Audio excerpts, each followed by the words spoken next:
Okay, good morning students. Now in this video I will discuss with you chapter journal.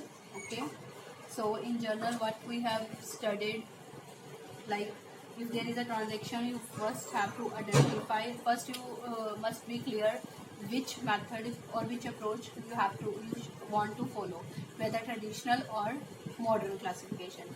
In traditional classification, what are the rules? There are three accounts: personal, real and nominal. In personal, what is the rule? Receiver debit, giver credit.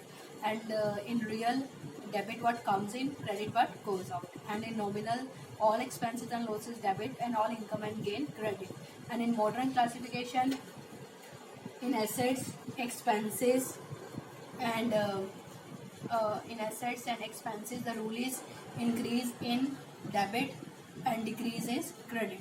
But in capital, liability and revenue, increase हो रहा है then you will credit and decrease हो रहा है then debit. So आपको पहले ये अपने मन में क्लियर करना है which approach you want to follow. After that, अगर एक ट्रांजेक्शन आई तो उसमें आपको आइडेंटिफाई करना है अगर ट्रेडिशनल अप्रोच है कि कौन से अकाउंट्स उसमें बात करेगी, या पर्सनल की, रियल की या नॉमिनल की, तो उसका आप रूल जो है वो अप्लाई करोगे. Let us take an example. Started, जैसे राम स्टार्टेड बिजनेस या commenced business with cash ₹1 lakh. मैं एक बार दोनों क्लासिफिकेशन के अकॉर्डिंग आपको बता देती हूँ बच्चे. अगर हम ट्रेडिशनल के अकॉर्डिंग चलें तो आप इसमें क्या कहोगे कि एक कैश आपको नज़र आ रहा है, तो कैश किस में आता है, पर्सनल, रियल या नॉमिनल. आप लिख दोगे कि रियल है. दूसरा अकाउंट इसमें फाइंड करो, राम. राम क्या है, पर्सन है, तो ये पर्सनल अकाउंट आ गया. अब पर्सनल का रूल क्या होता है बच्चे, receiver debit, giver credit. In second chapter, or sorry, in principal chapter you have studied that according to the business entity principle, the business and businessman both are separate persons. The entries which we made in the journal is recorded according to the business entity principle. Okay, so business और businessman दोनों separate persons हैं, और आप entries जो हैं वो किसके point of view से डालते हो, बिजनेस के पॉइंट ऑफ व्यू से. तो अगर आप खुद बिजनेस कर रहे हो तो आपकी बुक्स में आपका नाम नहीं आएगा. ओके, बट आप कानून की नज़रों में आपका बिजनेस और आपके दोनों सेपरेट पर्सन्स हो, और एंट्रीज जो हैं वो आप किसके पॉइंट ऑफ व्यू से डालते हो, बिजनेस के पॉइंट ऑफ व्यू से, अपने पॉइंट ऑफ व्यू से नहीं डालते. इसलिए जो भी आप इन्वेस्ट करते हो तो जो भी प्रॉफिट है वो आपको जाता है, और ये बिजनेस की लाइबिलिटी मानी जाती है, इंटरनल लाइबिलिटी जो है मानी जाती है. Okay, so I think only 10 students were in the Zoom meeting, rest all are absent. So you should know, you don't know the meaning of journal, so let me explain first what is journal. Journal is the first book in which transactions are recorded according to the double entry system, according to the dual aspect concept, या according to the dual concept in a chronological order. ठीक है, journal क्या है, वो ऐसी book है, सबसे पहली बुक है जिसमें आप एंट्रीज जो है जैसे जैसे होती हैं वैसे वैसे आप उसमें बुक्स में रिकॉर्ड करते जाते हो. अब अगर आप सोचो, अगर आप बिजनेस चला रहे हो और साल के अंत में आपने ये देखना है कि आपको प्रॉफिट हुआ है, लॉस हुआ है, तो आप सारी साल भर की ट्रांजेक्शन्स मेमोराइज कर सकते हो? नहीं, मेमोरी में इतना कुछ नहीं ये रहेगा. कुछ आप ट्रांजेक्शन भूल जाओगे, कुछ गलत लिख दोगे. तो बिजनेसमैन क्या करता है कि जैसे जैसे ट्रांजेक्शन्स होती हैं उनको वो एक बुक में रिकॉर्ड करता है, that is known as journal, according to the double entry system. Double entry system क्या है कि हर ट्रांजेक्शन के दो एस्पेक्ट हैं, debit and credit. Debit is always equals to the credit. Okay, so तो जर्नल आपको पता चल गया. सबसे पहले जर्नल बनता है, फिर उसके बाद लेजर बनता है, फिर उसके बाद ट्रायल बैलेंस एंड दैट. और जर्नल जूम मीटिंग में I had discussed almost about it. What is journal, what is its meaning, what are the basic terms, what are the advantages, what are its features, what is the performa. So you have to do it by your own. So journal क्या है बच्चे, तो journal में अगर आपकी transaction आ गई, ठीक है, तो आपने ट्रेडिशनल अप्रोच के अकॉर्डिंग देखा कि कैश रियल में आ रहा है, राम पर्सनल है, तो पर्सनल का रूल क्या है, रिसीवर डेबिट, गिवर क्रेडिट. अब राम ने बिजनेस में पैसे लगाए, अब राम बिजनेस के लिए गिवर हुआ या रिसीवर हुआ, गिवर हुआ. तो आप बोलोगे मैडम टू राम लिख दो, ठीक है, राम क्रेडिट होगा. अब मैंने आपको स्टार्टिंग में बोला है कि जिस पर्सन का बिजनेस है उसकी बुक्स में उसका नाम नहीं आता. राम ने बिजनेस शुरू किया, राम का बिजनेस है, तो राम की बुक्स में राम का नाम नहीं आएगा. तो राम ने अगर बिजनेस शुरू किया है कैश लगाकर, तो इसके लिए एक टर्म थी बच्चे, capital, the amount invested in the money sorry the amount invested in the business to start the business or for the growth or for the expansion of the business is termed as capital. तो आप यहाँ पे क्या लिखोगे, to capital account. अब real का rule क्या है, what comes in debit what goes out credit. अब मुझे आप बताओ कि कैश बिजनेस में आ रहा है या जा रहा है, आ रहा है, तो कैश क्या हो जाएगा, डेबिट। तो cash account debit to capital account. नीचे आपको नरेशन लिखना होता है, वही ट्रांजेक्शन को बीइंग करके आप being the amount introduce in the business. अब मॉडर्न क्लासिफिकेशन के तरफ चलो। मॉडर्न क्लासिफिकेशन के अकॉर्डिंग आपको आइडेंटिफाई करना है, ये एसेट है, लायबिलिटी है, कैपिटल है, रेवेन्यू है, एक्सपेंस है। तो कैश क्या है, एसेट है। अब राम ने बिजनेस में पैसा लगाया तो that is known as a capital, वो सभी को पता है। तो इसको दूसरा अकाउंट आपका कौन सा आ गया, कैपिटल। अब एसेट का रूल याद करो, अगर इंक्रीज हो रहा है एसेट तो डेबिट, डिक्रीज हो रहा है तो क्रेडिट। अब बिजनेस में कैश इंक्रीज हो रहा है या डिक्रीज हो रहा है, इंक्रीज हो रहा है, तो कैश अकाउंट आप क्या कर दोगे, डेबिट। कैपिटल आप बिजनेस में लगा रहे हो तो कैपिटल जो है उसका क्या फॉर्मूला है बच्चे, कैपिटल इंक्रीज हो रही है तो क्रेडिट, डिक्रीज हो रही है तो डेबिट, मतलब रिवर्स ऑफ एसेट। तो कैपिटल बिजनेस में आपकी इंक्रीज हो रही है तो इंक्रीज हो रही है तो आप क्या कर दोगे, कैपिटल अकाउंट क्रेडिट कर दोगे और नीचे क्या लिख दोगे, नरेशन। तो जो उस दिन नहीं थे तो मैं एक बार सिर्फ बताऊंगी, अब एक्सप्लेनेशन आप खुद देखोगे। डेट, यहाँ पे परफॉर्मा इसका ऐसे बनता है, डेट, पर्टिकुलर्स, यहाँ पे स्पेस ज़्यादा होनी चाहिए। लेजर फोलियो, लेजर फोलियो मतलब ये एंट्री जो नेक्स्ट बुक आपकी बनती है लेजर, उसमें ये कहाँ रिकॉर्ड है, debit rupees, credit rupees. Okay, date जैसे जैसे आपको गिवन होगी क्वेश्चन में, अब आपने डालनी, जो अकाउंट डेबिट होता है एक अकाउंट डेबिट होगा, एक अकाउंट क्रेडिट होगा, या एक से ज़्यादा भी डेबिट हो सकते हैं, एक से ज़्यादा क्रेडिट भी हो सकते हैं, that is known as a compound journal entry. तो आप लिखोगे कैश अकाउंट, यहाँ पे बिल्कुल स्पेस छोड़ के इस लाइन के साथ टच करता हुआ आपने डेबिट लिखना है। यहाँ पे थोड़ी सी स्पेस छोड़ के टू लिखना है, कैपिटल अकाउंट। जो अकाउंट क्रेडिट होगा उसको आप मेंशन करोगे टू वर्ड से, ठीक है। यहाँ पे आपने स्पेस छोड़नी है। बच्चे क्या अक्सर गलती करते हैं, यहीं पे लिख देते हैं टू कैपिटल अकाउंट, और क्या गलती करेंगे, डेबिट ऐसे। मैंने ये एक्सेप्ट नहीं करना है, debit you have to write down here and after that living some space you write which account is credited by mentioning to word to capital account. यहाँ पे अमाउंट सपोज करो 1 लाख है तो 1 लाख डेबिट के कॉलम है, 1 लाख क्रेडिट के column. So journal is the first book in which transactions are recorded in a chronological order according to the double entry system. After that journal, another book is maintained that is known as a ledger that we will discuss later on. So journal का pro forma आपके साथ discuss कर लिया, आपको ये भी बता दिया कि कोई भी ट्रांजैक्शन है आपको पहले आइडेंटिफाई करना पड़ेगा कि ट्रेडिशनल के अकॉर्डिंग या मॉडर्न के अकॉर्डिंग कौन से एसेट्स कौन से अकाउंट्स की बात की गई है, फिर उस अकाउंट का रिस्पेक्टिव रूल लगाओगे आप। Okay, now move on to the next topic in journal is discount. बच्चे discount, there are two type of discount. First is trade discount, another is cash discount.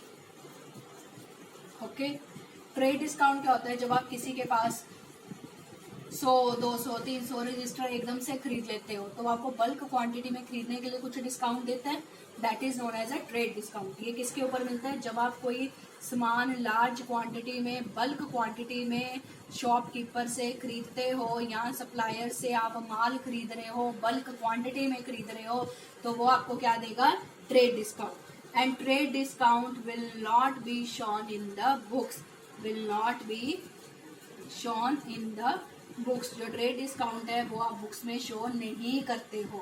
Cash discount क्या होता है, जब आप prompt मतलब quick, जब आप quick payment करते हो, ठीक है, तब आपको क्या मिलता है, कैश डिस्काउंट। सपोज करो मेरा बिजनेस है, मैंने माल बेचा, कस्टमर ने मुझे फटाफट से पेमेंट दे दी तो मैं उसको कुछ कैश डिस्काउंट दे दूंगी। 1000 रुपये का बिल बनता था, मैंने उसके 50 रुपये माफ़ कर दिए, 950 रुपये ले लिए, 950 रुपीज़ ले लिए, तो 50 रुपये जो उसके मैंने माफ़ किए हैं फॉर जल्दी पेमेंट करने के लिए, that will be known as a cash discount, and cash discount will be shown in the books. इसको आप शो करोगे बुक्स में, ठीक है। अभी मैंने इतना बोला है कि ट्रेड, दो तरह के डिस्काउंट है, trade discount, cash discount. Discount जो है ट्रेड डिस्काउंट कब मिलता है, जब आप बल्क क्वांटिटी में सामान खरीदते हो, that is not recorded in the books, but cash discount is recorded in the books. ये कब मिलता है, जब आप जल्दी पेमेंट करते हो, ठीक है। अब नेक्स्ट चीज क्या है वो देखो ध्यान से। अब क्या है, कैश डिस्काउंट को अगर तो आपको डिस्काउंट मिल रहा है, डिस्काउंट मिल रहा है तो वो आपकी इनकम होगी। डिस्काउंट रिसीव्ड हो रहा है तो वो इनकम होगी। इनकम क्या होगी, क्रेडिट। अगर आप किसी को डिस्काउंट अलो कर रहे हो, अब आपका बिजनेस है तो नेचुरली है आप माल वगैरह सप्लायर से खरीदोगे और वो कस्टमर को बेचोगे, यानी कि आपकी परचेज भी हो रही है और सेल भी हो रही है। तो अब आप ये बताओ डिस्काउंट आपको कब मिलेगा, जब आप परचेज करोगे या सेल करोगे, जब आप परचेज करोगे। जब भी आप गुड्स है, एसेट है, कुछ भी परचेज कर रहे हो और आपने कम कीमत पे खरीदा, जैसे 15,000 का फर्नीचर था, आपने 14,000 रुपए दे दिए, तो वो 1,000 आपका डिस्काउंट रिसीव्ड हो गया, ठीक है। तो डिस्काउंट रिसीव्ड क्या होगा, क्रेडिट। डिस्काउंट आपको कब मिलता है, जब आप परचेज करते हो, ओके। डिस्काउंट अलाउड, अब आप बिजनेस कर रहे हो, आप माल खरीदोगे भी, रॉ मटेरियल खरीदोगे भी, उससे चीजें बनाओगे भी और बेचोगे भी, ठीक है। जब आप बेचोगे तो कस्टमर्स होंगे, कस्टमर ने आपको जल्दी पेमेंट दे दी, आपने उसको कुछ डिस्काउंट दे दिया, तो वो डिस्काउंट अलाउड हो जाएगा। अब आपने कस्टमर से लेने थे 1,000 रुपये, आपने उसको 150 रुपया माफ कर दिया, आपने उससे लिए 850 रुपये, तो 850 रुपये लिए तो 150 रुपया वो आपका क्या हो गया, एक तरह का लॉस हो गया। तो जब भी आप सेल करोगे तब आप लोगों को डिस्काउंट अलाउ करते हो, ओके। कैश डिस्काउंट में मैं दोबारा बोल रही हूँ, discount received is a income, it is always credited. अब डिस्काउंट रिसीव होता कब है, जब आप परचेज करते हो, नेचुरली बात है। डिस्काउंट अलाउड क्या होता है, जब आप किसी कस्टमर को डिस्काउंट दे देते हो, तो डिस्काउंट अलाउड इज अ खर्चा, that will be debited. But discount allowed करते कब हो, जब आप सेल करते हो, okay. So next point is बच्चे, कुछ एंट्रीज पहले हम नॉर्मल डिस्कस कर लेते हैं। फर्स्ट एंट्री मैंने आपको बता दी, अगर आता है परचेज गुड्स फॉर कैश। अब हम ट्रेडिशनल के अकॉर्डिंग चलेंगे। Cash is a real account, you know. Goods खरीदी, जब भी गुड्स खरीद रहे हो और एसेट खरीद रहे हो उसमें डिफरेंस होता है। जब आप गुड्स खरीद रहे हो तो परचेज अकाउंट आएगा, जब आप गुड्स बेच रहे हो तो सेल अकाउंट आएगा। गुड्स आपने परचेज करी, ठीक है, परचेज करी, जब आप गुड्स परचेज कर रहे हो तो ये आपका क्या है, नॉमिनल आएगा क्योंकि खर्चा है, ओके। अब आप रूल याद करो, रियल का रूल क्या होता है, what comes in debit, what goes out credit. अब गुड्स खरीदी कैश के लिए, कैश में, तो कैश गया बिजनेस में से, तो कैश क्या होगा यहाँ पे, क्रेडिट होगा। गुड्स खरीदी है, खर्चा हो गया, खर्चा क्या होता है, डेबिट होता है, तो परचेज अकाउंट यहाँ पे क्या हो जाएगा, debit, okay. Purchase account debited to cash account. तो पहले आपने ट्रांजैक्शन देखनी है, उसमें आपने आइडेंटिफाई करना है कि पर्सनल, रियल, नॉमिनल किसकी बात हुई है। जब आपने वो आइडेंटिफाई कर लिया तो वहाँ पे रिस्पेक्टिव रूल याद करोगे, रिस्पेक्टिव रूल अप्लाई करोगे, तो एक अकाउंट डेबिट मिलेगा और एक अकाउंट क्रेडिट मिलेगा। अब यहाँ पे अगर लिखा हो परचेज गुड्स फ्रॉम सोहन, अब मैंने आपको बताया जब आप माल खरीदते हो दो ही तरह से खरीद सकते हो, या तो कैश में या उधारे में, ठीक है। जब आप परचेज करते हो या तो आप कैश में कर सकते हो, साथ के साथ पैसा दे दिया, या आप उधारा करके आ जाते हो कि 15-20 दिन बाद मैं तुम्हें पैसा दूंगा। तो जब नाम लिखा हो सप्लायर का तो इट मीन्स आपने उसको पैसे तो दिए ही नहीं, उधारे पे काम चल रहा है, तो सप्लायर है, ठीक है, सप्लायर का नाम आ गया। तो ये क्या है, पर्सन है, पर्सनल का रूल याद कर लो, रिसीवर डेबिट, गिवर क्रेडिट। अब आपने गुड्स खरीदी सोहन से, तो गुड्स दे रहा है वो गिवर हो गया, गिवर है तो सोहन आ जाएगा, सोहन आएगा या सोहन्स अकाउंट आ जाएगा, पर preferably try to put not account with the personal account, okay. Account word नहीं यूज करना with the person, this is clear. अब यहाँ पे आ जाए purchase goods from Sohan for cash. अब आप कहोगे कि मैडम ये तो कैश भी आ गया, पर्सन का नेम भी आ गया, मतलब क्रेडिट में भी कर रहा है, कैश में भी कर रहा है, तो इस केस में आप पर्सन को क्या करोगे, इग्नोर, और ट्रांजैक्शन किस में मानोगे, कैश में। जब कैश दिया है तो कैश में मानोगे, पर्सन का नेम दिया है तो क्रेडिट में मानोगे, जब दोनों ही दे रखे हो तो आप पर्सन को इग्नोर कर दोगे, आप कैश में मानोगे। ठीक है, अगर खाली यही लिखा हो परचेज गुड्स तो भी आप कैश में ही मानोगे। ओके, सो ये फंडा है, चाहे आपने गुड्स खरीदी है चाहे आपने गुड्स बेची हैं, तो दोनों दो ही तरीके होते हैं गुड्स बेचने और खरीदने के, यहाँ कैश या credit. Cash word clear cut लिखा है तो कैश में मानोगे, पर्सन का नेम गिवन है तो क्रेडिट में मानोगे, जब पर्सन का नेम भी है कैश भी है तो आप पर्सन को इग्नोर करके किस में मानोगे, कैश में। अब यहाँ पे सपोज करो आ जाता है सोल्ड गुड्स।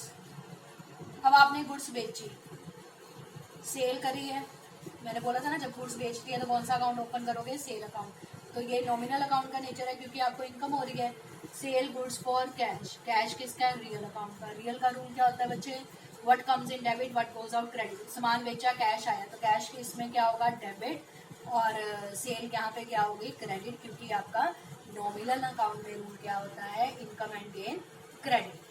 अब आ रहा था sold goods from, sold goods to Navdeep. Navdeep को हमने गुड्स बेची, अब गुड्स बेच दी, कैश का तो नाम ही नहीं, कहीं पर्सन कस्टमर का नाम आ गया, तो वही सेम बात है। सेल दो तरह की होती है, कैश है या क्रेडिट। कैश में तो कैश वर्ड लिखा होगा, क्रेडिट में आपको कस्टमर का क्या गिवन होगा, नेम गिवन होगा। अब गुड्स तो आपको पता चल गया कि ये तो वही क्रेडिट ही होगा क्योंकि जी नॉमिनल अकाउंट है, ठीक है, इनकम है। अब नवदीप क्या है, पर्सन है, पर्सन का क्या रूल होता है, पर्सनल का रूल क्या होता है, रिसीवर डेबिट गिवर क्रेडिट। जब आपने गुड्स बेचा तो नवदीप रिसीव कर रही है उन गुड्स को या गिवर कर रही है, रिसीव कर रही है, तो नवदीप कहाँ आ जाएगी, ऊपर, debited to sale account. Okay, अगर आप यहाँ पे लिखोगे sold goods to Navdeep for cash, cash भी आ गया, पर्सन का नेम भी आ गया, तो पर्सन को क्या करोगे, इग्नोर, आप कैश में ही मानोगे। अगर खाली इतना आ जाता है सोल्ड गुड्स तो भी आप किस में मानोगे, कैश में। ओके, तो थर्ड टाइप की एंट्री क्या होती है, परचेज फर्नीचर फॉर कैश। अब एसेट भी आप उधारे में भी खरीद सकते हो, उधारे में बेच भी सकते हो, कैश में भी बेच सकते हो, कैश में खरीद भी सकते हो। कैश वर्ड आई गया, फर्नीचर खरीदा, अब यहाँ पे आप परचेज अकाउंट नहीं करोगे। गुड्स क्या होती है, जिसका आप व्यापार कर रहे हो, जिसमें आप डीलिंग कर रहे हो, ठीक है। तो अगर आप गुड्स को बेच रहे हो, खरीद रहे हो, तो purchase account, sale account open होता है। बट अगर आप कोई एसेट खरीद रहे हो तो एसेट का ही अकाउंट ओपन होगा। जैसे आपने यहाँ पे फर्नीचर खोला तो फर्नीचर अकाउंट, अगर आपने परचेज बिल्डिंग होता तो बिल्डिंग अकाउंट ओपन हो जाता है। तो रियल अकाउंट का रूल क्या है, व्हाट कम्स इन डेबिट, और आप कैश का भी रियल है, रियल क्या है, व्हाट गोज आउट क्रेडिट। तो furniture account debited to cash. Okay, similarly अगर सेल किया होता तो फर्नीचर नीचे आ जाता, कैश ऊपर आ जाता। और नेक्स्ट क्या है, जैसे पेड सैलरी फॉर कैश। अब सैलरी क्या है, नॉमिनल है, नॉमिनल अकाउंट का रूल क्या होता है, एक्सपेंस क्या करते हो, डेबिट करते हो, डेबिट कर दो। रियल अकाउंट का रूल क्या होता है, व्हाट गोज आउट क्रेडिट, तो क्रेडिट कर दो, ठीक है। अगर यहाँ पे पेड सैलरी अकेला लिखा होता है तो जो भी बच्चे खर्चे होते हैं ना, आप कभी उधारा नहीं करते हो, आप 10 दिन बाद पे कर देते हो, 15 दिन बाद पे कर देते हो, पर करते हो हमेशा कैश में ही हो, ठीक है ना। आपने एम्प्लॉयज को सैलरी दे दिया तो form of mode of payment of salary क्या होगा, हमेशा कैश या चेक ही रहेगा। तो टू कैश, जब वो आप उसको नहीं देते हो that is known as a outstanding, ठीक है। तो पेड सैलरी है, यहाँ आ जाए paid salary to Rita, Rita को आपने सैलरी पे करी, तो फिर भी आप सैलरी किस तरह आपने पे करी, कैश में। तो जो भी खर्चे होते हैं, इनकम होती है, उनको आप कैश में ही देते हो। Okay, salary account debited to cash. So this I have discussed in Zoom meeting. Now move on to the topic discount. So discount मैंने आपको बता दिया बच्चे, दो तरह का होता है, कैश डिस्काउंट, ट्रेड डिस्काउंट, ठीक है। Trade discount is not to be shown in the books but cash discount you have to show in the books. Next है, एक होती है बच्चे सिंगल जर्नल एंट्री, एक होता है compound journal entry. Single journal entry क्या होता है, एक ही अकाउंट डेबिट हो रहा है और एक ही अकाउंट क्रेडिट हो रहा है, debit is always equals to credit. But इसमें क्या है, एक से ज्यादा अकाउंट डेबिट हो सकता है और एक से ज्यादा अकाउंट क्रेडिट भी हो सकता है, सिंगल की तो आपको अभी तक एग्जांपल करवाई दी है, purchase furniture for cash, furniture account debit, एक अकाउंट डेबिट हो गया, 2 कैश, कैश क्रेडिट हो गया। कंपाउंड जर्नल एंट्री, सपोज करो आपने सैलरी भी पे करी, रेंट भी पे किया 31 मार्च को, क्लोजिंग के वक्त आपने सैलरी भी दे दी, रेंट भी दे दिया 31 मार्च को, एक ही दिन आपने 2 खर्चे किए, सैलरी भी और रेंट भी। आप salary to cash, rent to cash अलग अलग डालने की बजाय आप इकट्ठी कंबाइंड एंट्री भी बोल सकते हो, डाल सकते हो। Salary account debited, rent account debited to cash. Suppose करो 5000 ये था खर्चा, 2000 आपका खर्चा ये था, तो 7000 था। अगर आप अलग अलग डालते तो क्या डालते, salary account debited to cash और rent account debited to cash. तो एक ही दिन खर्चा हुआ है 31 मार्च को, आपको सब में गिवन है 31 मार्च को आपने सैलरी 5000 की दी, रेंट भी आपने 2000 का दिया। तो अलग अलग एंट्रीज डालने की बजाय आप एक ही एंट्री डाल दोगे, salary account debited, rent account debited to cash, debit is always equals to the credit, 7000 is equals to 7000। अब इसमें क्या है, एक से ज्यादा अकाउंट क्या हो गए डेबिट, 2 अकाउंट डेबिट हो गए और एक क्या है क्रेडिट। उल्टा भी हो सकता है, एक से ज्यादा अकाउंट क्रेडिट हो जाए, ठीक है, और डेबिट सिर्फ एक हो, या जितने डेबिट है अकाउंट उतने ही क्रेडिट हो, ठीक है। Now let us discuss one सम।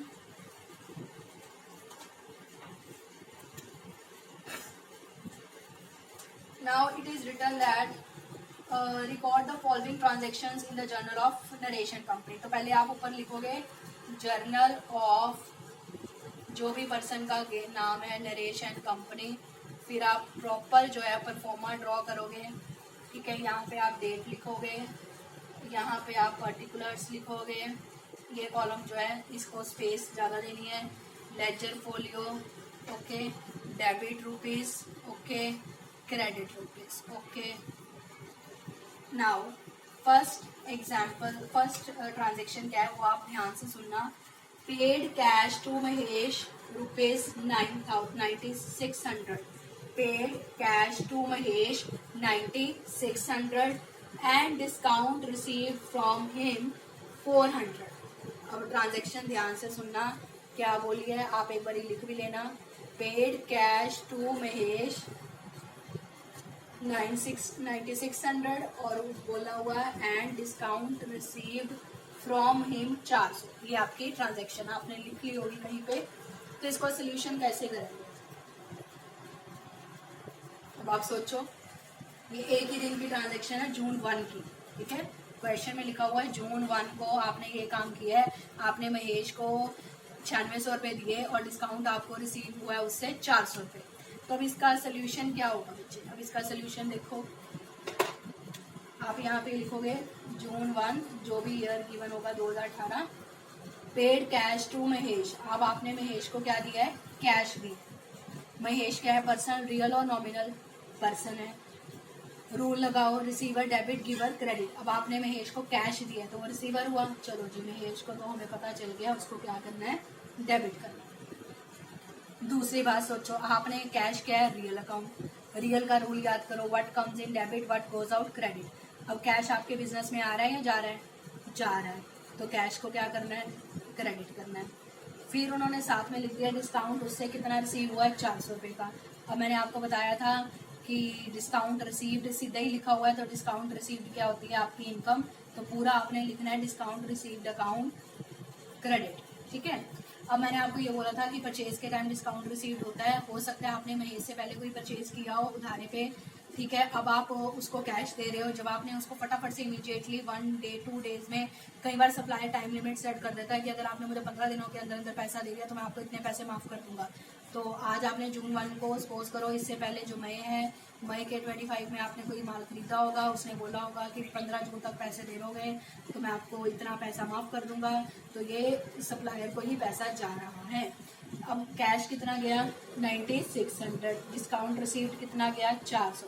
अब आप कहोगे कि मैडम डेबिट में हम क्या डालेंगे, debit is always equals to credit, credit का टोटल कितना आया 10,000, तो आप डेबिट का 10,000 लिखोगे। मतलब कि महेश को आपने 10,000 रुपये देने थे, आपने इसको 9600 रुपये दिए, 400 रुपये आपका क्या हो गया, माफ हो गया। तो सिमिलरली फिर आप नरेशन लिखोगे, बीइंग कैश पेड, वही जो क्वेश्चन में बोली है ट्रांजेक्शन, वही cash paid to Mahesh and discount received. Okay, फिर आप बच्चे एक लाइन यहाँ पे लगा दोगे या एक लाइन स्किप करके जो नेक्स्ट ट्रांजेक्शन है वो आप लिख दोगे। जैसे सपोज करो नेक्स्ट ट्रांजेक्शन जून 4 की है, वैसे ही आप करते रहो। और एंड में सपोज करो यहाँ पे भी आपने एंट्री डाल दी, यहाँ पे 5000 की एंट्री सपोज करो डाल दी, तो एंड में आपने क्या करना है, टोटल। जब भी टोटल करोगे 2 लाइनें आपने लगानी, जब भी टोटल करोगे 2 लाइनें लगानी। तो इस साइड का टोटल कितना आ गया, 15000, इधर भी कितना आएगा 15000, और आपने लिख देना है टोटल। ओके ओके जी, अब मैं सिर्फ एंट्रीज डिस्कस करूंगी। Format you have to do by your own, क्योंकि एक बार फॉर्मेट मैंने डिस्कस कर दिया, आपको बता दिया, ठीक है। कुछ इलस्ट्रेशंस की पीडीएफ भी भेजी जाएगी जिससे आपको और क्लैरिटी आ जाए। तो now let us discuss one by one the transactions. Okay, so next transaction आपको गिवन है बच्चे, received cash from Arun. Arun से आपने कैश रिसीव किया है 4900 and discount allowed to him, और आपने उसको कितना डिस्काउंट दे दिया, 100 रुपये का। ये जून 4 की ट्रांजेक्शन।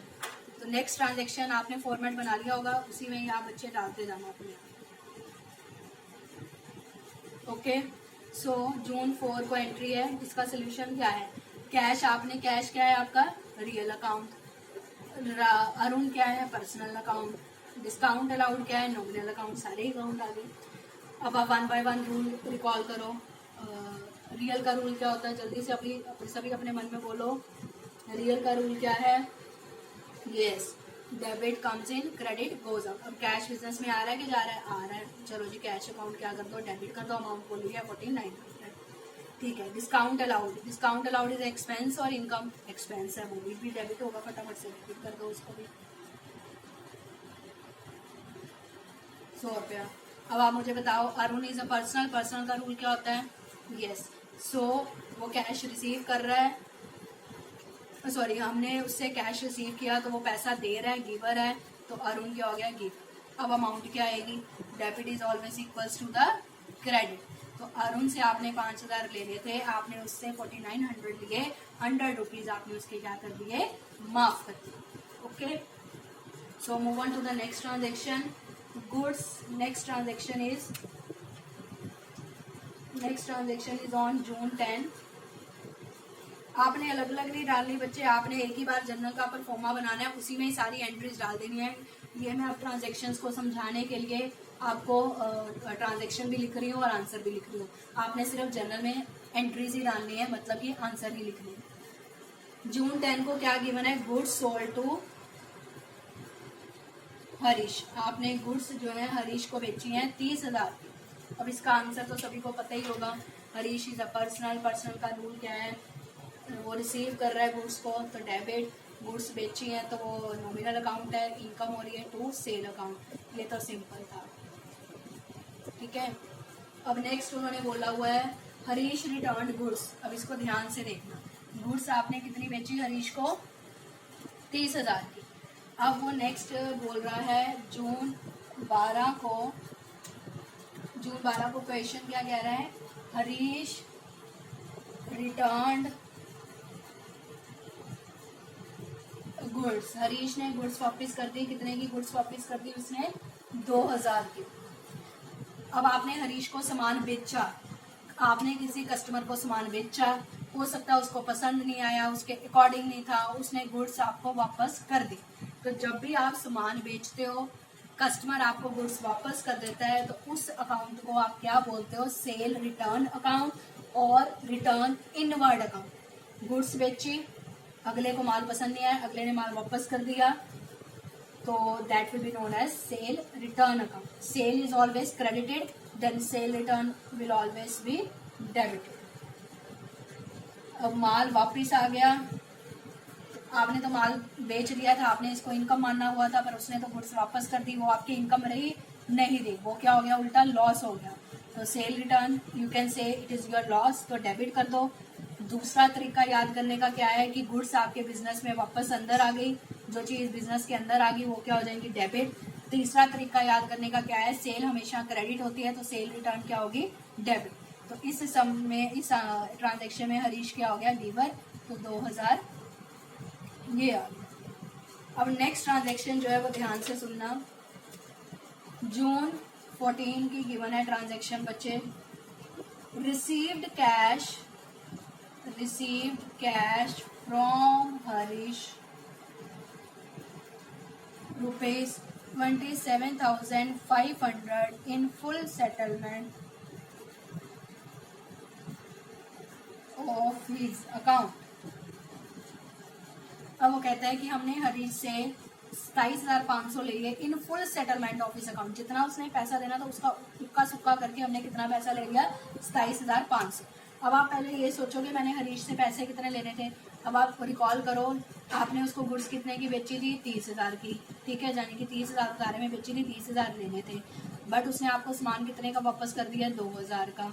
अब आपने उससे लेने कितने थे, 28,000। उसके अकाउंट से आपने कितने लेने थे, 28,000, पर आपने कितना पैसा रिसीव किया उससे, 27,500। बाकी कहाँ गया, बाकी इज डिस्काउंट। बाकी क्या होगा, डिस्काउंट। अब आप ये डिस्काउंट अलाउड मानोगे या रिसीव्ड मानोगे।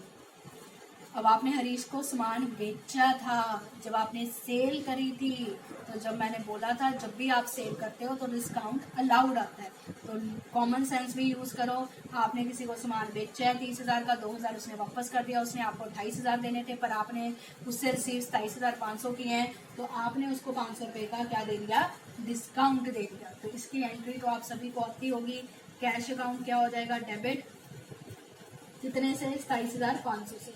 Discount allowed account debit. अब इस ऐसी ट्रांजेक्शन में क्या है बच्चे, कैश तो उसने बता दिया 27,500 लेने हैं, ठीक है। जब भी इन फुल सेटलमेंट वर्ड आ जाए तो इट मीन्स डिस्काउंट होगा। जब भी इन फुल सेटलमेंट वर्ड आ जाए तो डिस्काउंट होगा। अब the question is discount allowed है या डिस्काउंट रिसीव। तो मैंने आपको पहले ही बता दिया, जब आप सेल करते हो तो डिस्काउंट अलाउड होता है, कॉमन सेंस है। जब आप सामान बेचते हो, उसने गुड्स वापस कर दी, तो 28,000 लेने थे, 27,500 लिए, 500 रुपये आपने डिस्काउंट उसको दिया होगा। तो डिस्काउंट अलाउड यहाँ पे आपने फाइंड करना था, दैट विल कम 500। ओके, 28,000 में से 27,500 लिए, जो 500 नहीं लिए वो क्या हो गया, डिस्काउंट। अब गिवर कौन था यहाँ पे, हरीश। हरीश के खाते से बनना कितना था, 28,000, लिए कितने, 27,500, 500 क्या हो गया, discount. Okay, so next is sold goods to Gopal. अब ध्यान से सुनना, sold goods to Gopal, sold goods, ये डेट है June 20, sold goods to Gopal of list price ₹60,000 at 10% trade discount. अब ट्रेड डिस्काउंट आ गया जी। लिस्ट प्राइस मतलब जो उसका ओरिजिनल प्राइस था, कैटलॉग प्राइस था, वो 60,000 की गुड्स आपने गोपाल को बेची, 10,000 ट्रेड डिस्काउंट पे। ट्रेड डिस्काउंट कैसे कैलकुलेट करना है वो भी आपको आना चाहिए। 60,000 की गुड्स बेची 10% डिस्काउंट पे, तो 60,000 का 10% कितना हो गया, 6,000। 6,000 क्या हो गया, आपने उसको डिस्काउंट दे दिया। बल्क क्वांटिटी में सामान खरीदने के लिए आपने उसको डिस्काउंट 6,000 का दे दिया। 6,000 is your trade discount. Trade discount will you show in the books, no, trade discount will never be shown in the books, कभी भी बुक्स में आप शो नहीं करोगे। तो यहाँ पे ट्रेड डिस्काउंट था कितना, 6,000, तो 6,000 आप बुक्स में शो करोगे। अब सोल्ड गुड्स टू गोपाल है, गोपाल को बेची, रूल अपना वही सेम है। गोपाल रिसीवर हो गया, गोपाल अकाउंट डेबिटेड हो गया। टू क्या आ गया, सेल अकाउंट, क्योंकि गुड्स आपने बेची है, इनकम होगी। अब ट्रेड डिस्काउंट बुक्स में नहीं शो करते, तो आपने डिस्काउंट इस एंट्री में कहीं पे भी शो नहीं करना। तो 60,000 में से 10% कितना हो गया, 6,000। 60,000 में से 6,000 माइनस कर दो तो कितना रह गया, 54,000 आप बुक्स में शो करोगे। जो 6,000 है वो आप बुक्स में नहीं शो करोगे, ना यहाँ पे डिस्काउंट शो करोगे, ना अमाउंट में 6,000 कहीं शो करोगे। 6,000 you will not show in your entry. तो 6,000 माइनस करके आप सेल जो है शो करोगे। ओके, सो नेक्स्ट क्या है बच्चे, एक और देख लो। Purchase goods from Ravi, purchase goods from Ravi of list price ₹20,000 at 15% trade discount. अब आपने गुड्स खरीदी रवि से 20,000 की, ट्रेड डिस्काउंट मिला होगा, नेचुरली है 15% में। 20,000 का 15% कितना होता है? 3,000। चलो पहले आप एंट्री डालो। परचेज गुड्स फ्रॉम रवि, आपको पता है परचेज अकाउंट आएगा। परचेज अकाउंट क्या होगा? डेबिट होगा। रवि क्या है? गिवर, तो रवि क्या हो जाएगा? क्रेडिट। अब the question is trade discount will never show in your books. 20,000 का 15% 3,000, ना 3,000 इधर शो करोगे ना ट्रेड डिस्काउंट इधर वर्ड लिखोगे। तो 20,000 में से 3,000 माइनस किया तो कितना आ गया? 17,000। तो 17,000 से आप एंट्री जो है डाल दीजिए। बच्चे narration is compulsory to write, otherwise your marks will be deducted. For in the end of the question you have to do the total of both sides, debit and credit. It will always come equal because according to double entry system, in every transaction debit is always equals to the credit. So let us discuss one more question. The next question is enter the following transactions in the journal of Hari and Company. अभी ध्यान से सुनी जाना, पहले मैं question ही लिख रही हूँ। Purchase goods from Vinod of list price 40,000 at 10% trade discount. हम साथ साथ यहाँ पे इसका मैं आंसर लिखी जाऊँगी। ओके, अब आपने गुड्स खरीदी विनोद से ही, आपको एंट्री आती होगी। I will not give explanation now, just I will put the entry. What is the entry? You have to make the format properly. Okay, I am not making it because I have limited space. So आप लिखोगे entry पूरा pro forma बना के, जो date है वो date के column में, एंट्री पर्टिकुलर्स के कॉलम में, purchase account debited to Vinod. अब आपको पता है लिस्ट प्राइस 40,000 है, ट्रेड डिस्काउंट 10% है, तो trade discount is never shown in the books. 40,000 का 10% पहले आप कैलकुलेट करोगे, 4,000 आ गया। 40,000 में से 4,000 का डिस्काउंट दे दिया, कितने की एंट्री रहेगी? 36,000। ओके, सो नेक्स्ट एंट्री है अप्रैल 2 की। Return goods to Vinod of list price of ₹1,000। अब आपने गुड्स विनोद से खरीदी थी, अब आपको पसंद नहीं आई, कुछ कारण हो सकता है, तो आपने विनोद जो सप्लायर था उसको जाके गुड्स वापस कर दी। कितने? लिस्ट प्राइस की 1,000। अब जब भी गुड्स आप खरीदते हो तो परचेज अकाउंट डेबिट करते हो। अब आपने गुड्स वापस कर दी तो कौन सा अकाउंट आएगा? Purchase return. परचेज हमेशा डेबिट होता है, परचेज रिटर्न हमेशा क्या होगा? क्रेडिट।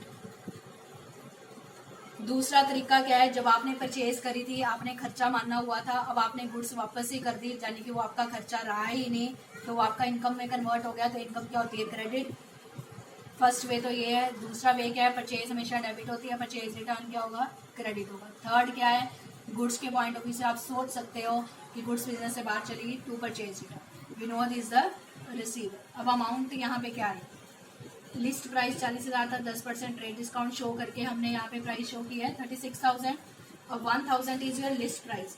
जब आपने गुड्स आपके बिजनेस में आई, list price minus trade discount करके आई होगी, आपने अपनी बुक्स में यही शो किया होगा। जब आपने गुड्स वापस करी तो इन्होंने कंफ्यूज करने के लिए आपको लिस्ट प्राइस गिवन है, तो आप 1,000 लिस्ट प्राइस है, तो लिस्ट प्राइस के ऊपर तो वो 10% ट्रेड डिस्काउंट दे ही रहा है, तो 1,000 के ऊपर 10% ट्रेड डिस्काउंट आप लगाओगे, दैट विल कम 100 रुपीज। तो आप यहाँ पे 900 लिखोगे, क्योंकि यहाँ पे आपने लिस्ट प्राइस में ही शो किया, यहाँ पे आपने लिस्ट प्राइस में से ट्रेड डिस्काउंट माइनस करके शो किया हुआ है। तो सिमिलरली जब आप गुड्स रिटर्न करोगे तो आप सेम रूल अप्लाई करोगे, लिस्ट प्राइस में से ट्रेड डिस्काउंट माइनस करके डालोगे। ठीक है। थर्ड एंट्री क्या है बच्चे? अप्रैल 6 की। Paid cash to Vinod ₹34,000 in full settlement of his account. अब मैंने आपको बता दिया कि जब भी फुल सेटलमेंट वर्ड आ जाए तो डिस्काउंट होगा ही होगा। अब आपने गुड्स खरीद रहे हो, ठीक है, तो डिस्काउंट आपको रिसीव ही होगा। ठीक है। अब आपने कैश जो है विनोद को पे कर दिया, तो आपको पता है कैश तो मेरे बिजनेस में से जा ही रहा है, विनोद उसको रिसीव कर रहा है। ठीक है। अब इन फुल सेटलमेंट है, डिस्काउंट तो आएगा ही आएगा, बट अब क्वेश्चन का विनोद से आप माल खरीद रहे थे या बेच रहे थे? माल खरीद रहे थे। जब भी माल खरीद रहे थे तो डिस्काउंट रिसीव ही होगा। अब क्वेश्चन इज कि वैल्यूज कैसे आए। अब आप सोचो, आपने कैश कितना पे किया? 34,000 पे किया। अभी आपको सिर्फ इतना पता है, बाकी कुछ नहीं पता। पर अब आप यहाँ लगाओ, विनोद के अकाउंट में कितना पैसा था? 36,000। यानी कि आपने विनोद को 36,000 देने थे, पर आपने 900 की गुड्स क्या कर दी? वापस कर दी। तो आपने विनोद को कितने देने थे पैसे? 35,100 रुपया देना था। ये आपको यहाँ से पता चलेगा बच्चे। विनोद को आपने 36,000 देने थे, क्योंकि आप परचेज कर रहे हो, सामान खरीद रहे हो तो पैसा दोगे। अभी आपने उधारे पे सामान चल रहा था, 36,000 रुपये आपने उसको देना था। 900 की गुड्स वापस कर दी, तो आपने उसको कितने देने थे? 35,100 रुपया देना था। बट अब आप कैश कितना पे कर रहे हो? कैश कितना पे कर रहे हो? 34,000। तो यानी कि 1,100 रुपया क्या आ गया आपका? डिस्काउंट रिसीव्ड आ गया। तो यहाँ पे कितना आ जाएगा? 35,100 रुपया। ये कैसे आया? 36,000 में से कई बच्चे यहाँ पे सीधे ही 1,000 लिख देते हैं। 1,000 नहीं लिखना है, क्योंकि लिस्ट प्राइस गिवन है।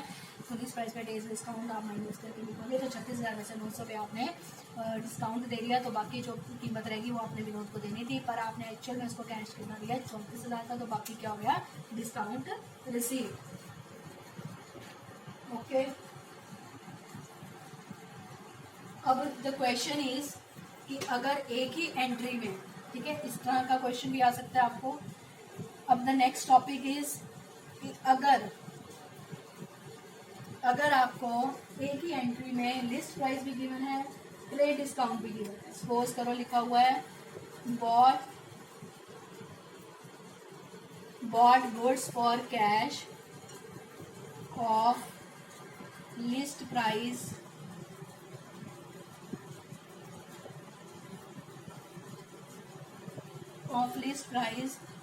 of rupees 50,000 at 20% trade discount and 5% cash discount. अब आप कहोगे कि मैम एक ही ट्रांजैक्शन में हमारे पास ट्रेड डिस्काउंट भी आ गया, कैश डिस्काउंट भी आ गया। सबसे पहले आप ट्रेड डिस्काउंट लेस करते हो, उसके बाद कैश डिस्काउंट होता है। पहले कौन सा डिस्काउंट आता है बच्चे? हमेशा ट्रेड डिस्काउंट, फिर क्या आता है? Cash discount. अब आपने गुड्स खरीदी कैश के लिए, तो आपको एंट्री तो बच्चे सभी को पता ही है क्या आएगी? Purchase account debit to cash. अब कैश डिस्काउंट है तो ट्रेड डिस्काउंट बुक्स में शो ही नहीं करना। कैश डिस्काउंट है, डिस्काउंट अलाउड होगा या डिस्काउंट रिसीव्ड होगा। जब आप गुड्स खरीद रहे हो तो क्या होता है? Discount received. अब आपको एंट्री तो क्लियर है, बट आपको अमाउंट्स नहीं आती। तो अमाउंट्स के लिए आप क्या करोगे? 50,000 है, 50,000 का मैंने बोला है, पहले ट्रेड डिस्काउंट लेस होता है, तो 20% निकालो, कितना होता है? 10,000। ठीक है, तो ये 10,000 आ गया। अब 50,000 में से 10,000 आपको ट्रेड डिस्काउंट मिल गया, बाकी कितना बच गया? 40,000। अब ये तो बुक्स में आपने शो करना ही नहीं 10,000। अब आप 40,000 से बात करोगे कि मैंने एक्चुअल में सामान कितना खरीदा? 40,000 का। ठीक है, अब उसने मुझे कितना? 5% डिस्काउंट दे दिया। तो ट्रेड डिस्काउंट लेस करने के बाद जो अमाउंट आती है उसके ऊपर आप क्या कैलकुलेट करोगे? 5% कैश डिस्काउंट। तो 40,000 का बच्चे 5% कैलकुलेट करोगे, दैट विल कम 2,000। ठीक है, 40,000 का 5% कैलकुलेट किया 2,000, तो यानी कि डिस्काउंट 2,000 है, तो एक्चुअल में आपने कितना पे किया? 38,000। पहले ध्यान से सुनो, ट्रेड डिस्काउंट हमेशा पहले लेस होता है, फिर क्या लेस होता है? Cash discount. तो पहले आप एंट्री तो आपको पता है, परचेज से पहले आपने 50,000 था, 10,000 ट्रेड डिस्काउंट निकाल लिया, 20% करके 10,000 आ गया। तो 10,000 बुक्स में तो शो करना नहीं, ना यहाँ पे लिखना ट्रेड डिस्काउंट, ना एंट्री में शो करना है। तो कितना रह गया? 40,000। तो आप कहोगे कि मैंने 40,000 की गुड्स खरीदी थी, ठीक है, पर उसने 5% मुझे क्या दे दिया? Cash discount. तो 5% ट्रेड डिस्काउंट लेस करने के बाद जो अमाउंट आ जाती है उसके ऊपर आप कैश डिस्काउंट कैलकुलेट करोगे। तो 5% कैलकुलेट किया, कितना आ गया? 2,000। तो 2,000 आप 40,000 में से 2,000 माइनस करोगे तो कितना आ गया बच्चे आपके पास? 38,000। तो कैश जो है वो आपने 38,000 दे दिया, 2,000 आपको क्या मिल गया? Discount receive. ओके, तो अगर ऐसे ही सिमिलर एंट्री आ जाए कि आपने गुड्स बेची हैं, तो गुड्स बेची हैं तो कैश अकाउंट हमेशा डेबिट होगा, डिस्काउंट अलाउड डेबिट होगा, टू सेल होगा। तो पहले ट्रेड डिस्काउंट लेस होता है, उसके बाद जो अमाउंट आती है उसके ऊपर आप कैश डिस्काउंट कैलकुलेट करोगे। अगर परचेज कर रहे हो तो डिस्काउंट अलाउड आता है, अगर आप कैश डिस्काउंट कर रहे हो तो सॉरी डिस्काउंट परचेज कर रहे हो तो डिस्काउंट रिसीव, सेल कर रहे हो तो discount allowed.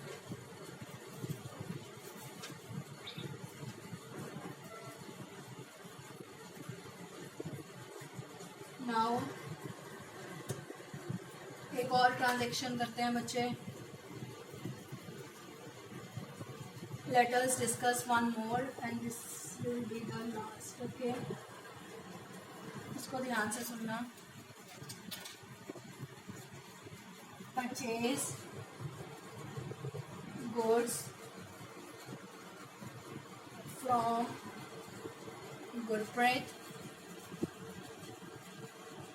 for rupees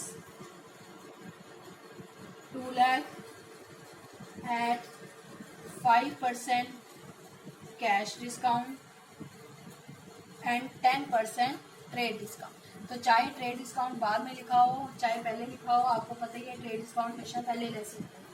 half of the amount is paid by check at time of purchase। ठीक है, अब आप तो ये ट्रांजेक्शन दी हुई है। अब मुझे इसको दो तरीके हैं करने के, जिस मर्जी तरीके से आप कर सकते हो, मैं दोनों बता दूँ। परचेज गुड्स फ्रॉम गुरप्रीत, आपने 2 लाख की गुड्स खरीदी गुरप्रीत से, 5% कैश डिस्काउंट मिल गया, 10% ट्रेड डिस्काउंट। तो सबसे पहले आपको पता है ट्रेड डिस्काउंट लेस होता है, तो 2 लाख का 10% निकालो, कितना आता है बच्चे, जल्दी बोलो। 20,000। तो 2 लाख में से 20,000 माइनस किया, कितने की गुड्स आपने खरीदी, 1,80,000। ठीक है, अब मैंने आपको बताया था कैश डिस्काउंट आपको कब मिलता है, जब आप जल्दी पेमेंट करते हो। ठीक है, अगर कुछ भी नहीं इसके रिगार्डिंग गिवन, तो आप यही मान के चलते हो सारी की सारी पेमेंट आपने जल्दी कर दी, तो सारी की सारी पेमेंट पे आपको डिस्काउंट मिल गया। बट अब क्वेश्चन में स्पेसिफिकली लिखा गया half of the amount is paid, मतलब आपने आधी अमाउंट ही पे करी है। किसके थ्रू करी है, चेक के थ्रू। अब चेक वर्ड आपके लिए नया है, जब भी चेक आ जाए तो बैंक अकाउंट आएगा। बैंक को आप एसेट मानोगे according to the modern approach, but according to the traditional approach you will consider bank as a artificial personal account. ठीक है, तो आप जो सा मर्जी रूल कर अपना सकते हो। हाफ ऑफ द अमाउंट जो है वो आपने बाय चेक पे कर दी at the time of purchase.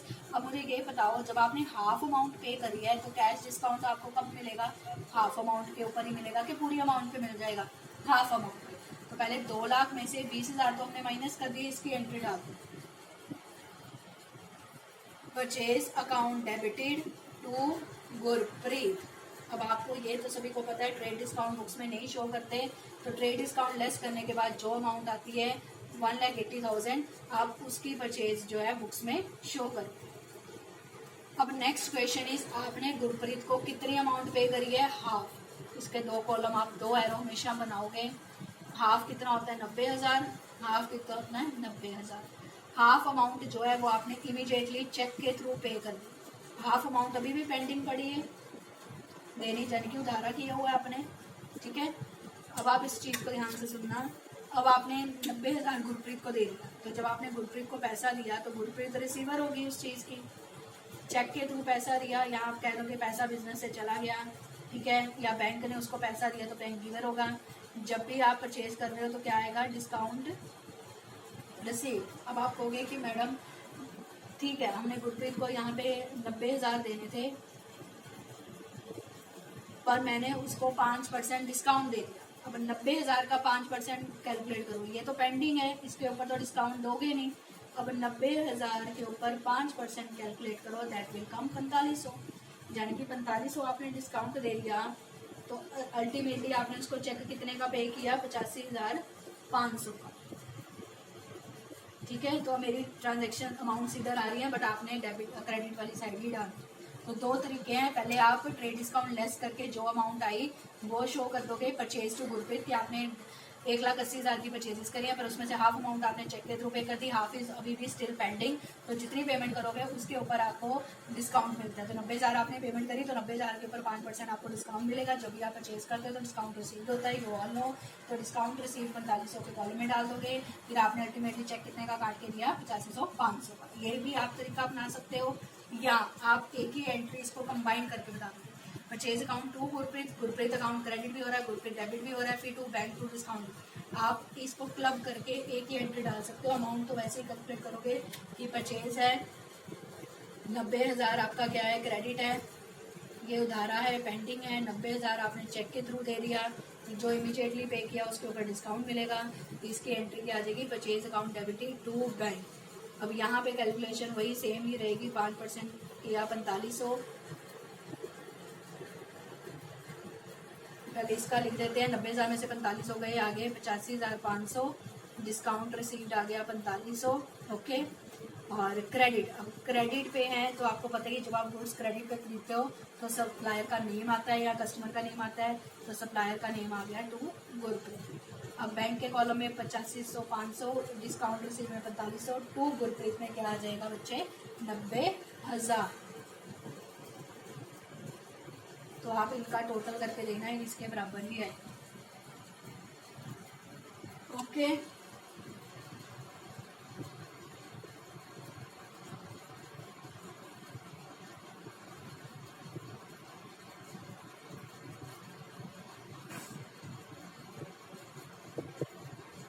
अगर तो उन्होंने कहा है फुल अमाउंट भी पे कर दी या उन्होंने कुछ नहीं लिखा, तो आप मानोगे सारी अमाउंट के ऊपर ही आपको डिस्काउंट मिलेगा। तो पहले ट्रेड डिस्काउंट लेस करना, उसके बाद जितनी पेमेंट आपने जितनी जल्दी करी सारी कर दी तो सारी अमाउंट पे आपको डिस्काउंट मिलेगा। ओके, लास्ट वन बच्चे, ताकि आपको एक और क्लैरिटी हो जाए। अब आपने सोल्ड करना है, ठीक है, ध्यान से सुनना। सोल्ड गुड्स टू अनु, आपने अनु को कितने की गुड्स बेची हैं, 1 लाख। ओके, किस टर्म्स पे, आपने उसको बोला कि 10% भी ट्रेड डिस्काउंट मिलेगा एंड 5% जो है कैश डिस्काउंट मिलेगा, ठीक है। बट आपने कंडीशन रख दी, if the payment is received in 15 days, अगर पेमेंट जो है आपको 15 दिनों के अंदर अंदर मिल रही है तो आप उसको कैश डिस्काउंट दोगे। अब नेक्स्ट लिखा हुआ है 80% पेमेंट, 80% पेमेंट इज रिसीव्ड, ये ट्रांजेक्शन आपको गिवन है मार्च 6 की। उन्होंने कहा 80% payment is received on March 18 by cheque. अब ध्यान से सुनना इसको। अब दो तरह से एंट्री डाल सकते हो, ठीक है, कंबाइंड भी डाल सकते हो, इकट्ठी भी, अलग अलग भी। सोल्ड गुड्स टू अनु, आपने गुड्स अनु को कितने की बेची, 1 लाख की। ट्रेड डिस्काउंट कितना की बना, 10%, कैश डिस्काउंट 5%। पहले हमेशा ट्रेड डिस्काउंट ले सकते हो। तो 1 लाख है, 1 लाख का 10% कैलकुलेट करोगे, दैट विल कम 10,000। तो 10,000 जो है वो आपने माइनस किए,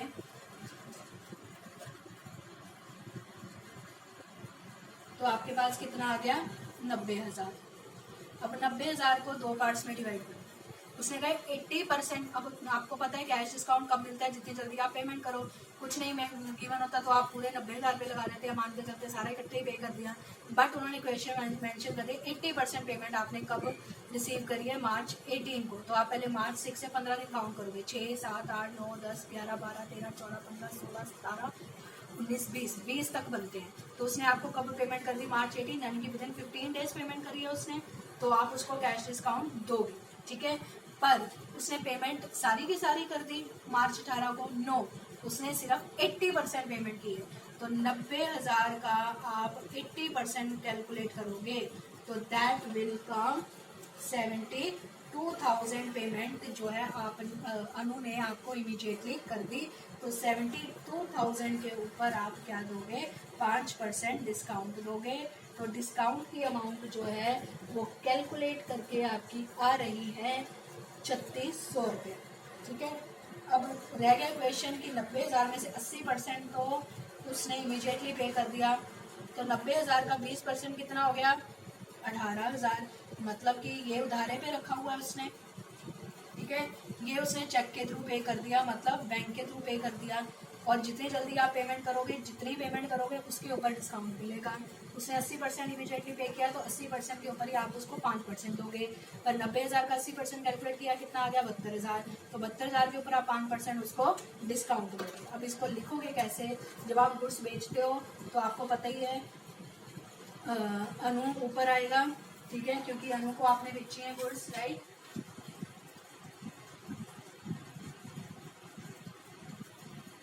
अब इसको बच्चे आप दो तरह से ही डालोगे, क्यों?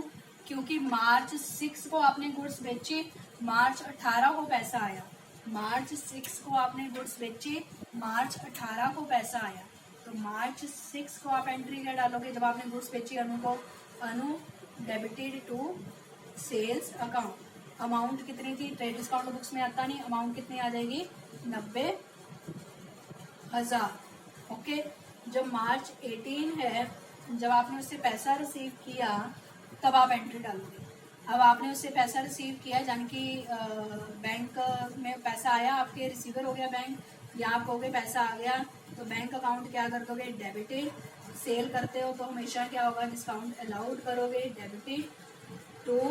अब वो पैसे का गिवर कौन है? अनु। अब अनु ने, आपने टोटल उसको 90,000 की सेल करी थी मार्च 6 को, मार्च 18 को पेमेंट कर रही है, पैसा आ गया, पर आपने उसको 5% कैश डिस्काउंट भी दिया है तो डिस्काउंट अलाउड हो गया। गिवर कौन है? अनु। अनु ने आपको कितने पैसे देने थे? 90,000 का 80% यानी कि 72,000 देने थे, पर आपने उसको 5% डिस्काउंट 3600 रुपये आपने उसका माफ़ कर दिया। आपने अल्टीमेटली कितना पैसा रिसीव किया? 68,400। इसमें आप क्लब करके नहीं डाल सकते क्योंकि मार्च 6 की एंट्री अलग है, मार्च 18 की अलग है। ओके। अगर सपोज करो इसी एंट्री में लिखा होता 80% पेमेंट इज रिसीव्ड ऑन मार्च 6, कि मार्च 6 को ही आपने बेचा, मार्च 6 को ही वो 80% पेमेंट कर रहा है, तो आप क्लब करके एंट्री डाल सकते थे। तो क्लब करके कैसे आती बच्चे? वही अनु डेबिट हो जाती क्योंकि अनु वो होती, ठीक है। टू सेल आ जाता, टू बैंक आ जाता, सॉरी इसमें ऐसे एंट्री आती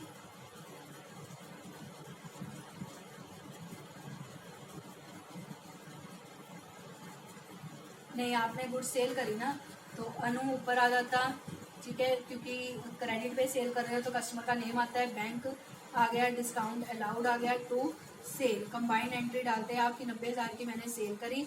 अगर ये मार्च 18 ना होता कि मार्च 6 को ही उसने पेमेंट दे दी, तो टू सेल 90,000 की थी, 90,000 में से 72,000 3600 रुपया जो है वो डिस्काउंट अलाउड में आ जाता, और बाकी जो है माइनस करके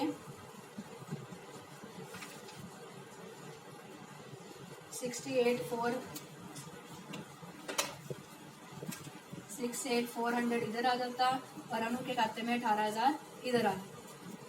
अगर आप कंबाइन करके डालते हो, उन्होंने बोला होता मार्च 6 को ही बेचा, मार्च 6 को ही पैसे आ गए, तो मतलब कैश में भी सेल हो रही है, चेक के थ्रू भी सेल हो रही है, और क्रेडिट में भी सेल हो रही है। जब आप क्रेडिट में सेल करते हो तो कस्टमर का नेम लिखते हो, जब आपने पेमेंट उससे रिसीव करी तो बैंक का जिस तरह से आपने पेमेंट की, कैश में तो कैश में, चेक में तो बैंक में, ठीक है। डिस्काउंट अलाउड किया वो आप डेबिट होता है टू से।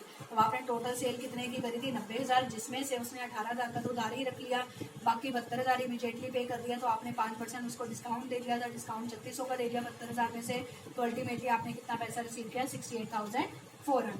So I think it is the topic of trade discount and cash discount is clear to you. First you have to identify what three accounts या what two accounts are discussed are mentioned in the entry. एक transaction में कौन से तीन account की या तीनों में से किस किस अकाउंट की बात की गई है, फिर रिस्पेक्टिव रूल अप्लाई जो है वो आप करो। उसके बाद सेकंड बात जो है वो आपने जो भी जर्नल बनाना है, आपको क्वेश्चन दिया होगा, आंसर जो है सारी एंट्रीज आपने एक फॉर्मेट पर्टिकुलर बनाना है, उसमें ट्रांजेक्शन जो है पोस्ट करनी है, और एंड में आपने उसका टोटल करना है, टोटल हमेशा इक्वल आना चाहिए। तीसरी बात, दो तरह के डिस्काउंट होते हैं, trade discount, cash discount. Trade discount कभी भी बुक्स में शो नहीं करते, कैश डिस्काउंट आप बुक्स में शो करते हो। जब आप परचेज कर रहे हो तो डिस्काउंट रिसीव होता है, जब आप सेल करते हो तो डिस्काउंट अलाउड होता है, और जब भी ट्रेड डिस्काउंट कैश डिस्काउंट इकट्ठे आ जाए तो ट्रेड डिस्काउंट पहले लेस होता है, कैश डिस्काउंट बाद में लेस होता है। तो कैश डिस्काउंट कब दिया जाता है? जब आप जितनी पेमेंट करते हो। अगर सब में कुछ नहीं गिवन तो आप मानो कि सारी पेमेंट इमीडिएटली कर दी या इमीडिएटली रिसीव हो गई। पर अगर उन्होंने कंडीशन लगा दी कि इतनी ही रिसीव हुई है, तो जितनी रिसीव हुई है उसी के ऊपर आप क्या दोगे? Discount. Okay, I hope it is clear to all of you. Thank you.